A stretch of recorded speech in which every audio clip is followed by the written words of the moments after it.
Oke, assalamualaikum warahmatullahi wabarakatuh. Salam sejahtera bagi kita semua ya. Jumpa lagi bersama Diki Media. Semoga teman-teman dimanapun anda berada diberi kesehatan dan keberkahan ya untuk kita semua ya. Dan kali ini saya mau sharing ya tentang seputar dunia trading atau cryptocurrency ya. Hampir mirip karena cryptocurrency juga bisa ditradingkan futur maupun spot market ya. Menurut saya trading itu tentang psikologi ya. Dan di sini teman-teman itu pengen serba instan ya. Pengen cepat kaya ya. Pengen melipat gandakan berpuluh-puluh, berkali-kali atau beribu-ribu bahkan ya. Berpuluh-puluh ya. 10 kali, 20 kali begitu ya. Tapi pada kenyataannya trader-trader Indonesia juga teman-teman saya banyak, bahkan saya dari pengalaman saya ya, yang rungkad, yang margin call ya, yang kena likuidasi ya. Sebenarnya itu bukan mereka nggak bisa trading, semua orang bisa trading. Analisa, semua orang bisa analisa. Semua orang bisa belajar tentang apa support resisten ya, uptrend, downtrend, averaging. Teman-teman tahu. Tetapi bukan cuma masalah itu ya teman-teman. Trading itu masalah psikologi. Sepintar apapun dalam menganalisa teknikal ya, sejago apapun ya dalam analisa teknikal, kalau misalnya teman-teman psikologinya buruk, ya hancur di market ya. Ini bukan masalah dia pintar, dia jago, itu bukan. Sepintar apapun ya dunia trading, kalau nggak diimbangin dengan psikologi yang sehat, yang bagus, pasti akan hancur. Trading adalah kaitan erat dengan psikologi. Kalau misalnya psikologi panjenengan itu bagus, insya Allah survive, sukses di dunia trading. Tetapi kalau misalnya panjenengan itu psikologinya ya kurang sehat ya, nggak rasional, nggak masuk akal, ya tentunya akan hancur ya. Walaupun teman-teman pandai analisa fundamental, berita, dunia, politik, mancanegara, tapi kalau misalnya psikologi panjenengan, lagi-lagi psikologi ya teman-teman, tetap akan hancur ya. Akan serakah, maka akan hancur ya. Jadi menurut saya psikologi itu sangat penting dalam bisnis cryptocurrency, dalam bisnis trading ya. Jadi begitu ya teman-teman. Jadi analisa teknikal itu penting, sangat penting, karena kita bisa mengetahui di mana pergerakan market, struktur market ya, risk reward ya. Kita mau entry open posisi di mana, alasannya apa, dasarnya apa. Kita SL di mana, dasarnya apa. Kita TP, target take profit di mana.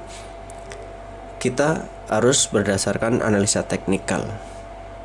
Tetapi kita juga harus diimbangi dengan psikologi yang rasional ya, yang masuk akal ya. Analisa fundamental memang penting, memang bagus, karena itu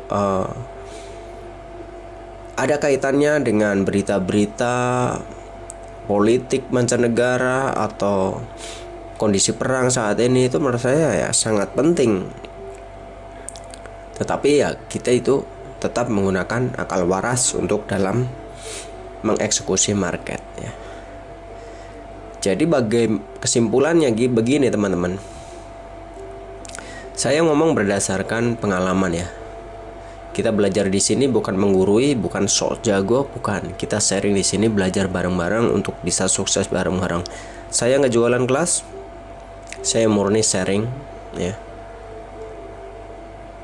Kesimpulannya begini teman-teman. Sejago apapun teman-teman dalam analisa ya, market, sudah hafal candle, bullish, engulfing atau apalah. Dan juga analisa fundamental, juga modal mungkin udah puluhan juta bahkan miliaran.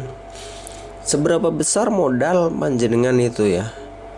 Kalau misalnya psikologi panjenengan itu memang buruk, panjenengan akan benar-benar dihajar habis di market. Ibarat kata begini, kita itu dalam dunia trading ya, bisnis trading, ibarat kita itu mencari ikan di tengah lautan. Ya. Kalau misalnya kita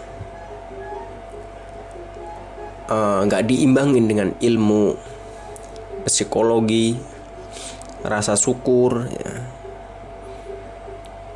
kita akan hancur. Nggak pandang siapa Anda, nggak pandang seberapa besar uang Anda, market itu tak kenal pandang bulu.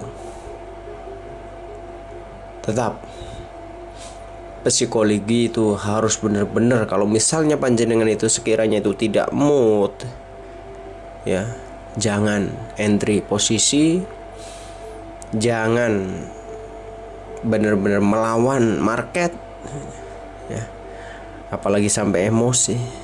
Jangan teman-teman. Pokoknya psikologi harus benar-benar, akal waras kita itu harus benar-benar dijaga. Ya. Oke, mungkin teman-teman di sini banyak teman-teman yang pemula pingin berbisnis ya dunia trading. Ya, kita belajar di sini, sharing bareng-bareng. Bisa tulis pada kolom komentar di bawah ini kalau misalnya ingin mencoba trading. Teman-teman bisa download broker pada link di bawah ini, dan nanti saya kasih bagaimana tutorial step by step saya ajarkan. Ya, kita belajar bareng-bareng di sini ya. Mungkin teman-teman di sini ada pertanyaan atau ada ilmu yang sekiranya bermanfaat, bisa di-sharingkan pada kolom komentar di bawah ini. Ya, kita bukan merasa sok pintar, sok jago dalam dunia trading, enggak. Jadi kita di sini sharing ya teman-teman. Ya. Jadi pada dasarnya, pada kuncinya itu psikologi ya teman-teman. Kita harus benar-benar, psikologi itu harus benar-benar masih sehat. Akal waras kita itu benar-benar ya berjalan ya. Terkadang teman-teman di sini kalau misalnya sudah di market real ya, itu akal waras itu akan nggak dipakai, bener-bener nggak dipakai. Jadi pakainya emosi. Kebanyakan itu kalau udah di market itu emosi, psikologinya hancur. Semakin loss, semakin menggila, semakin melawan ya. Semakin floating besar, semakin menantang, top up lagi. Semakin floating minus, semakin open posisi menantang. Seperti itu. Jadi susah untuk merelakan, mengikhlaskan kalau misalnya sudah tidak sesuai dengan analisa.